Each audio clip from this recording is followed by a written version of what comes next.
ആത്മഹത്യകൾ ഒന്നിനും പരിഹാരമല്ല എന്ന് ഉള്ള ഒരു പരസ്യവാചകം, അത് ഏതാണ്ട് പരസ്യവാചകം പോലെ അതപ്പതിച്ചു പോയി ആ വാചകം. കാരണം ഓരോന്ന് കഴിയുമ്പോഴും നമ്മളിതിനടിയിൽ ഇങ്ങനെ എഴുതി വെക്കും. അതുകൊണ്ട് എന്തെങ്കിലും പ്രയോജനം ഉണ്ടോ എന്ന് ചോദിച്ചാൽ ഒരു പ്രയോജനവും കാണുന്നില്ല. നമ്മുടെ ജീവിത രീതിയുടെയും ജീവിത ശൈലിയുടെയൊക്കെ ഒരു വ്യത്യാസമാണ് ഇതിൽ പ്രതിഫലിക്കുന്നത്. അതിപ്പോൾ മുതിർന്ന ആളുകളുടെ കാര്യം ആത്മഹത്യ എന്ന് പറയുന്നത് ഒരു ചിന്തിക്കാൻ കഴിവുള്ള ആളുകളായിരിക്കും പലപ്പോഴും ചെയ്തു പോകുന്നത്. അത് പരിഹാരമല്ലെന്നൊക്കെ നമ്മൾ പറയും. പക്ഷേ വേറെ മാർഗ്ഗമില്ലാതെ വരുമ്പോൾ മനുഷ്യൻ അവസാനമായിട്ട് തീരുമാനമെടുക്കുന്നത് ആത്മഹത്യ ചെയ്യാനാണ്. അങ്ങനെ പോകുന്ന ഇപ്പോൾ അത് കുഞ്ഞുങ്ങളിലേക്ക് കടന്നു വരുന്നു എന്നുള്ളതാണ് ഏറ്റവും ഭയാനകമായ ഒരു കാര്യം. ഇപ്പോൾ ഈ അടുത്ത സമയത്ത് വായിക്കാനിടയ ഒരു വാർത്ത, തിരൂരിൽ ഒരു GM UP സ്കൂൾ എന്ന് പറയുന്ന ഒരു സ്കൂളിലെ ഒരു വിദ്യാർത്ഥി, 1ാം ക്ലാസ്സുകാരൻ, 1ാം ക്ലാസ് പഠിക്കുന്നവൻ കേട്ടോ, 6 വയസ്സ് തികഞ്ഞില്ല, അത് അവനെ ആത്മഹത്യ ചെയ്തു. ഞെട്ടിപ്പോയി കണ്ടിട്ട്. ആത്മഹത്യ അതിൻ്റെ കാരണം എന്താ? മൊബൈൽ ചോദിച്ചു, കൊടുത്തില്ല, വാശി പിടിച്ചു മൊബൈലിന്. ആ കൊടുക്കാത്തതിൻ്റെ വാശിയിൽ കുളിമുറി കയറി. അപ്പോൾ വീട്ടുകാരെ കുളിമുറി കയറി കഥ അടച്ചു. കുട്ടി കുളിക്കുകയായിരിക്കും എന്ന് വിചാരിച്ച് സ്കൂളിൽ പോകണമല്ലോ നോക്കി. കുറേ കഴിഞ്ഞിട്ടും ഇറങ്ങുന്നില്ല. അവസാനം വാതിൽ തട്ടി വിളിച്ചു. നോക്കിയപ്പോൾ അകത്തുനിന്ന് കുറ്റിയിട്ടേക്കാണ്, തുറക്കുന്നില്ല. തുറക്കാതെ വന്ന് ഇവർ എങ്ങനെയൊക്കെ വിളിച്ചിട്ടും ശബ്ദവും കേൾക്കുന്നില്ല. അങ്ങനെ വീട്ടുകാർക്ക് ഭയമായി, അവർ നിലവിളിയായി, ബഹളമായി. അപ്പോൾ അത് കേട്ട് അടുത്തുള്ള യുവാക്കൾ കുറച്ച് പേര് ഓടി വന്നു കഴിഞ്ഞപ്പം നോക്കിയപ്പോൾ അവരുമൊക്കെ തട്ടി വിളിച്ചിട്ടൊന്നും അനങ്ങുന്നില്ല. അവസാനം ഈ വാതിൽ അവർ ചവിട്ടിപ്പൊളിച്ചപ്പോൾ കാണുന്ന കാഴ്ച എന്താണെന്നറിയോ? ഒരു അയ കെട്ടിയിട്ടുണ്ട് ഇതിനകത്ത്, ഈ കുളിമുറിക്കകത്ത്. അത് നനഞ്ഞ തുണികളിടാനാണല്ലോ. അതിനകത്ത് ആ അയയിൽ തോർത്തിൽ തൂങ്ങി മരിച്ച് നിൽക്കുന്നതാണ് ഈ കുഞ്ഞ്. ഒന്ന് ആലോചിച്ച് നോക്കിക്കോളൂ. അവനെ ഈ അമ്മിഞ്ഞപ്പാലിൻ്റെ ഗന്ധം പോലും മാറാത്ത ഒരുത്തൻ കേട്ടോ, 6 വയസ്സുകാരൻ, കഷ്ടിച്ച് 6 വയസ്സ്, 1ാം ക്ലാസ് വിദ്യാർത്ഥി തൂങ്ങി മരിച്ചേക്കാണ്. മൊബൈൽ കൊടുത്തില്ല എന്നുള്ളതിൻ്റെ വാശി. നമ്മളെപ്പോഴും ചിന്തിക്കണം, ഓരോ കുഞ്ഞുങ്ങളെ ഞാൻ ഒരുപാട് സ്ഥലങ്ങളിൽ ഇത് കാണാറുണ്ട്. അപ്പോൾ അത് അവന് മൊബൈൽ കൊടുത്തില്ലെങ്കിൽ വലിയ പ്രശ്നമാണെന്ന് പറഞ്ഞ് അഭിമാനത്തോടു കൂടി സംസാരിക്കുന്ന മാതാപിതാക്കൾ നമുക്ക് കാണാം.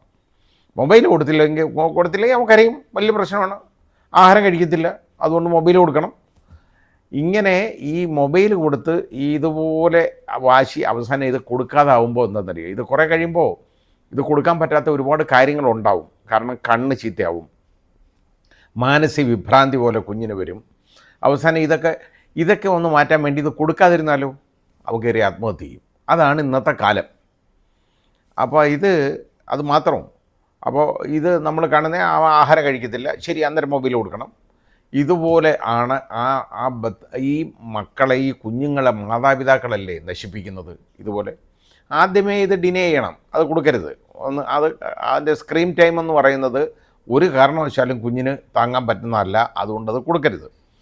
അപ്പോൾ ആ ഒരു ചിന്ത മാതാപിതാക്കൾക്ക് വേണം. ഇതേതാണ്ട് വലിയ ഗമ പറയുന്ന മാതിരിയാണ്. അവന് മൊബൈൽ ഇല്ലെന്നുണ്ടെങ്കിൽ വലിയ പ്രശ്നമാണ്. അങ്ങനെ പറഞ്ഞാണ് അവസാനം ഇതിലേക്ക് കലാശിക്കുന്നത്. എന്തായാലും ഈ 1ാം ക്ലാസ്സുകാരൻ്റെ ആത്മഹത്യ, അത് കഴിഞ്ഞ് വേറൊരിടത്തൊരു 2ാം ക്ലാസ്സുകാരൻ ആത്മഹത്യ ചെയ്തിട്ടുണ്ട്.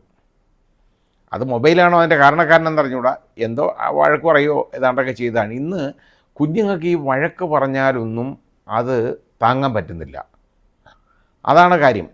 നമ്മൾ ശാസിക്കുകയോ വഴക്ക് പറയുകയോ ഒക്കെ ചെയ്തു കഴിഞ്ഞാൽ അത് താങ്ങാൻ പറ്റുന്നില്ല. കുഞ്ഞിനെ ആ രീതി ഒന്ന് പാകപ്പെടുത്തി എടുക്കേണ്ടതുണ്ട് കേട്ടോ. അതായത് ചില കാര്യങ്ങൾ നോ എന്ന് പറഞ്ഞാൽ അത് നോ ആണ് എന്ന് അവന് പറഞ്ഞു കൊടുക്കണം, അത് മനസ്സിലാക്കണം, അതനുസരിച്ച് പ്രവർത്തിക്കണം. ഇല്ലെങ്കിൽ അടിക്കാനും ഇടിക്കാനും ഒന്നും പോരുത്, അതൊന്നും ശരിയല്ല ചെയ്യുന്നത്. ഒന്നും വേണ്ട, നമ്മുടെ പെരുമാറ്റം കൊണ്ട് മാത്രം ഇവരെ കൺട്രോൾ ചെയ്യാൻ പറ്റും. അത് ചെയ്യാൻ പറ്റും. അത് അനുഭവ സമ്പത്തുള്ളതുകൊണ്ട് ഞാൻ പറയുന്നതാണ്. നമ്മുടെ പെരുമാറ്റം കൊണ്ടും മാത്രം ഇവരെ കൺട്രോൾ ചെയ്യാൻ പറ്റും. അവരെ പറ്റാത്തൊരു കാര്യം അവർ ചെയ്യുന്നതെന്നുണ്ടെങ്കിൽ അത് മനസ്സിലാക്കി കൊടുക്കണം, അത് ശരിയല്ല, ഇങ്ങനെയാണ്, അങ്ങനെ ഒരിക്കലും ചെയ്യാൻ പാടില്ല എന്ന് പറഞ്ഞു കൊടുക്കണം. അത് അവനെ മാനസികമായിട്ട് ആക്ഷേപിക്കുന്ന വിധത്തിലാകരുത്. ഒരു കരുതലവ് വേണം ഈ കാര്യങ്ങളിലെല്ലാം. ഇപ്പോൾ ഏറ്റവും ദുഃഖകരമായ സംഭവം ഞാനിത് പറയാൻ കാരണം, ഇന്നലെ കണ്ണാടി ഹയർ സെക്കൻഡറി സ്കൂൾ പാലക്കാട് ജില്ലയിലാണ്. അവിടെ നടന്ന സംഭവമാണ്. അവിടെ അർജുൻ എന്ന് പറയുന്ന 14 വയസ്സുകാരൻ 9ാം ക്ലാസ് വിദ്യാർത്ഥി ആത്മഹത്യ ചെയ്തു അവൻ്റെ വീട്ടിൽ വെച്ച്. അതിൻ്റെ കാരണം അന്വേഷിച്ചപ്പോഴാണ് മനസ്സിലായത്. അത് കാരണം എന്താണെന്ന് ആർക്കും അറിഞ്ഞൂടായിരുന്നു. പക്ഷേ അവിടുത്തെ മറ്റ് വിദ്യാർത്ഥിനികളാണ് ഇതിനെക്കുറിച്ച് പുറത്ത് പറഞ്ഞതും അവർ സമരം ചെയ്തതും. വളരെ വലിയൊരു പ്രക്ഷുബ്ധമായ അന്തരീക്ഷമായിരുന്നു ആ സ്കൂളിൽ ഇന്നലെ. അവസാനം ആ സ്കൂളിലെ ഹെഡ് മിസ്ട്രസിനെയും അതുപോലെ തന്നെ അവിടുത്തെ ക്ലാസ് ടീച്ചറെയും സസ്പെൻഡ് ചെയ്യേണ്ടതായിട്ട് വന്നു. അതിന് കാരണം ചോദിച്ചപ്പോൾ ഇവന് കാണാൻ നല്ല സുന്ദരനായ ഒരു കുട്ടി കേട്ടോ, അവനെ ആ കുഞ്ഞ് ആത്മഹത്യ ചെയ്യാനിടയായ സംഭവമാണ് നമുക്ക് വളരെ ഒരു വിഷമം ഉണ്ടാകുന്നത്. അവൻ ഇൻസ്റ്റാഗ്രാമിലൂടെ ആർക്കും മറ്റൊരു വിദ്യാർത്ഥിക്ക് ഒരു മെസ്സേജ് അയച്ചു. ആ മെസ്സേജ് അയച്ചത് ആ വിദ്യാർത്ഥിയുടെ, ഈ മെസ്സേജ് കിട്ടിയ വിദ്യാർത്ഥിയുടെ അച്ഛൻ വന്ന് സ്കൂളിൽ വന്ന് ക്ലാസ് ടീച്ചറെ കണ്ട് ഇത് പരാതിപ്പെട്ടു. അത് ക്ഷമിക്കാവുന്ന ഒരു കാര്യമേ ഉള്ളൂ, അങ്ങനെ ചെയ്യരുത്, ചെയ്തത് തെറ്റാണ് എന്ന് പറഞ്ഞു കൊടുക്കാം. അതിന് പകരം അവനെ പറഞ്ഞത് എന്താണെന്നറിയോ? ക്ലാസ് ടീച്ചർ പറഞ്ഞത് അവനെ ഭയപ്പെടുത്തിയതാണ്. ഒരു കുഞ്ഞു മനസ്സാണ്, അവന് താങ്ങാൻ പറ്റത്തില്ലത്. അവൻ്റെ അടുത്ത് പറഞ്ഞത് സൈബർ പോലീസിന് കൊടുക്കും, നീ ഒരു 2 വർഷം അകത്ത് കിടക്കും, ഈ കുഞ്ഞിനെ ജയിൽ ശിക്ഷ കിട്ടുമെന്നുള്ളതാണ് പേടിപ്പിച്ചത്. ഒരിക്കലും ഒരു കുഞ്ഞിനും ജയിൽ ശിക്ഷ കിട്ടത്തില്ല, അതാദ്യം മനസ്സിലാക്കണം. ഈ പഠിപ്പിക്കുന്ന ഈ ടീച്ചേഴ്സ് എന്ന് പറയുന്നുണ്ടല്ലോ, തലച്ചോറൊന്നും ഇല്ലാത്ത കുറേ എണ്ണമുണ്ട്. പറഞ്ഞു കൊടുക്കും ഇത് എവിടെ ജയിലിടാൻ? ജുവനൈൽ ജസ്റ്റിസ് ആക്ട്, അത് 18 വയസ്സിന് താഴെയുള്ള ഒരു കുഞ്ഞിനെയും ജയിലിടാൻ പറ്റത്തില്ല, ജയിലിടത്തില്ല. അപ്പോൾ അത് ആ രീതിയിലൊന്ന് പറഞ്ഞ് മനസ്സിലാക്കണം. അതിന് പകരം എന്താണെന്നറിയോ, പിന്നെ ജയിലിൽ പിടിച്ചിടും, അങ്ങനെ ചെയ്യും ഇങ്ങനെ ചെയ്യും. യവനത് താങ്ങാൻ പറ്റിയില്ല, അവൻ വീട്ടിൽ പോയി ആത്മഹത്യ ചെയ്തു. ഇതാ സംഭവം. പക്ഷേ ഈ പറഞ്ഞ ടീച്ചറുണ്ടല്ലോ, ചിലപ്പോൾ നല്ല ഉദ്ദേശത്തിലായിരിക്കും ഇങ്ങനെ, പക്ഷെ നല്ല ഉദ്ദേശമാണെന്ന് തോന്നുന്നില്ല. കാരണം ബാക്കി വിദ്യാർത്ഥിനികൾ നിന്ന് വിളിച്ചു പറയുന്നുണ്ട്, അവൻ എന്ത് ചെയ്താലും ചെയ്തില്ലെങ്കിലും ടീച്ചർ അവനെ വഴക്ക് പറയും, അവനെ ഇഷ്ടമല്ല. ചില സാധനങ്ങൾക്ക് ഇങ്ങനെ ഒരു കുഴപ്പമുണ്ട് കേട്ടോ. അതായത് ചില കുട്ടികളെ ചിലപ്പോൾ അവർ മിടുക്കരായിരിക്കും, പക്ഷേ അവരുടെ അടുത്ത് അങ്ങ് വിരോധമാണ്.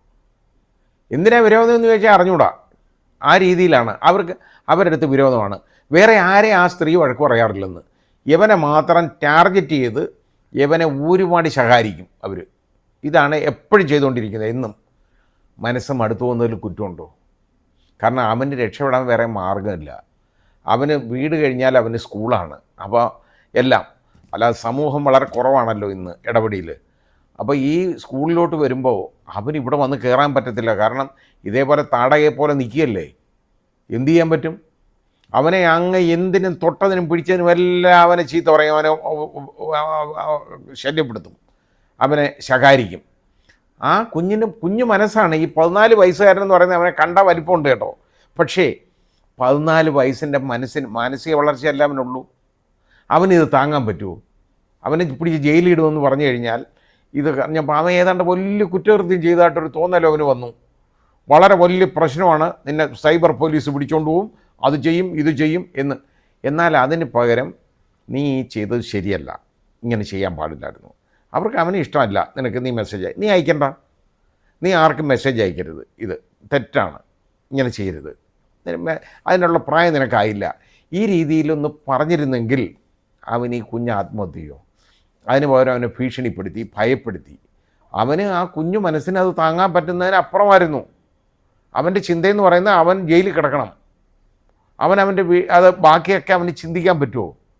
അവനെ എളുപ്പം കണ്ട മാർഗം ആ സുന്ദരനായ ആ കുഞ്ഞ് ആത്മഹത്യ ചെയ്തു എന്നുള്ളതാണ്. ഇനി എത്ര നാളത്തേക്കാണ് ഈ പാപഭാരം പേറി ഈ സ്ത്രീ കഴിയേണ്ടത്? ഒന്ന് ആലോചിച്ച് നോക്കിക്കോളൂ. ഇവരെ ന്യായീകരിക്കാൻ ചില കാര്യങ്ങൾ പറഞ്ഞ്, അത് അധ്യാപികയല്ലേ, ഇങ്ങനെ എന്തെങ്കിലുമൊക്കെ പറയാം, അവനെ നല്ല രീതിയിലാക്കാൻ വേണ്ടി ഗുണദോഷിച്ചാണെന്നൊക്കെ പറയാം. ആ ഗുണദോഷിക്കുന്നതിനൊക്കെ ഉണ്ടല്ലോ, അതിനൊക്കെ ഒരു ലിമിറ്റുണ്ട്. ആ രീതിയിൽ പറയണം. അല്ലാതെ ഈ കുഞ്ഞുങ്ങൾക്കും അവൻ താങ്ങാൻ വയ്യാത്ത ഒരു കാര്യം അവനെടുത്ത് കൊടുക്കരുത്. അവൻ്റെ തലയെ പിടിച്ച് വെച്ച് വെയിറ്റ് എന്ന് പറയുന്നത് ഇതാണ്. അവൻ നോക്കിയപ്പോൾ അവൻ കേവിങ് ഇന്ന് നമുക്ക് അകത്തോട്ടം കുഴിഞ്ഞു പോയി, അവനൊന്നും ചെയ്യാൻ പറ്റുന്നില്ല. ആ രീതിയാണ്. അധ്യാപകരിങ്ങനെ ആകരുത്.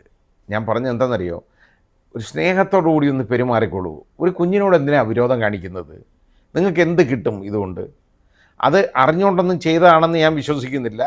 അങ്ങനെ അവനെന്തെങ്കിലും കുരുത്തക്കേടൊക്കെ കാണിച്ച് കാണും, അതുകൊണ്ട് അവൻ്റെ മനസ്സിൽ അവൻ്റെ അടുത്തൊരു ചെറിയ വിരോധമുണ്ട്. അത് വെച്ചുകൊണ്ട് അങ്ങ് പെരുമാറും. അവൻ എന്ത് ചെയ്താലും അതിന് കുറ്റം പറയും. അവനെ ഇടയ്ക്കിടയ്ക്കൊന്ന് സ്നേഹിക്കുകയും അവനെ കുറ്റം പറയാതെ നീ ഈ ചെയ്തത് നീ നല്ലതാണ്, ഒരു നല്ല കാര്യം അവൻ ചെയ്തെങ്കിൽ അത് നല്ലതെന്ന് പറയുകയും ഒക്കെ ചെയ്യണ്ടേ. അവനെ ഒരാളെ ഒന്ന് വഴക്ക് പറഞ്ഞാൽ കറസ്പോണ്ടിങ് ആയിട്ട് നിർബന്ധമായിട്ടും അവനെ ഏതെങ്കിലും ഒരു നല്ല രീതിയിലുള്ള കാര്യം കൂടെ പറയണം, അവനെക്കൊണ്ട് ചെയ്യിക്കണം. എന്തെങ്കിലും ചെയ്യിച്ചിട്ട് ഗുഡ്, കൊള്ളാം, നന്നായിരിക്കുന്നു, ഇത് പറയുമ്പോൾ അവന് ആ പഴയ ഇതങ്ങ് മാറും. അതൊക്കെ ആ രീതി വേണ്ടേ ചിന്തിക്കാൻ. ഇതങ്ങനൊന്നും ചിന്തിക്കുന്നില്ല ഇന്നത്തെ അധ്യാപകർ. ഒരുപാട് അധ്യാപകർ ഈ രീതി ചെയ്യുന്നവരുണ്ട്.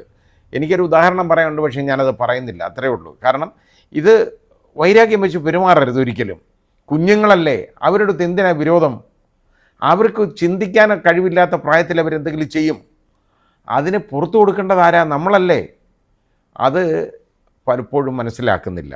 ഏതായാലും ആ കുഞ്ഞിൻ്റെ ജീവൻ പൊലിഞ്ഞു. കഷ്ടമായി പോയി.